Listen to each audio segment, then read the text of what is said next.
Bharatiya Janata party પ્રદેશ અધ્યક્ષ CR પાટીલના સૂચના અન્વયે ડભોઈ આંબેડકર ચોક પાસે ડોક્ટર બાબા સાહેબ આંબેડકરના 134માં જન્મ જયંતિ પ્રસંગે ભાગરૂપ પૂર્વ સંધ્યાએ સામાજિક સમરસતા બની રહે તે હેતુ સાથે દીપોત્સવની કાર્યક્રમ રાખવામાં આવ્યો હતો। આ પ્રસંગે મહાનુભાવો અને આગેવાનો હાજર રહ્યા હતા। ભારત બંધારણના ઘડવૈયા એવા ડોક્ટર ભીમરાવ બાબા સાહેબ આંબેડકરનો 134માં જન્મદિનની ઉજવણીના પૂર્વ સંધ્યાએ ડભોઈ ભારતીય જનતા પાર્ટી સંગઠન દ્વારા આંબેડકર ચોક ખાતે સામાજિક સમરસતા વધારવાના હેતુ સાથે અને બાબા સાહેબના સંદેશને દરેક નાગરિક એક છેના સૂત્ર સાથે દીપાંજલિ અને દીપોત્સવ કાર્યક્રમ રાખવામાં આવ્યો। આ પ્રસંગે શહેર પ્રમુખ દીક્ષિત દવે, શશિકાંતભાઈ પટેલ, પાલિકા પ્રમુખ બિરેન શાહ, મહિલા મોરચા પ્રમુખ સોનલબેન સોલંકી સહિત ભાજપ આગેવાન યુવકો ઉપસ્થિત રહ્યા હતા।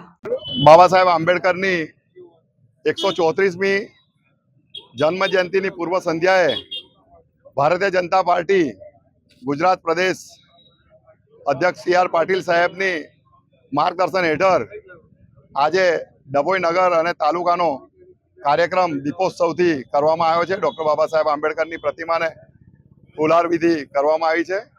ગુજરાત પ્રદેશ કારોબારી સભ્ય શશિકાંતભાઈ, ડભોઈ નગરના પ્રમુખ દેવ દીક્ષિતભાઈ, નગરપાલિકાના પ્રમુખ બિરેન શાહ વગેરે ટીમ હાજર રહી છે।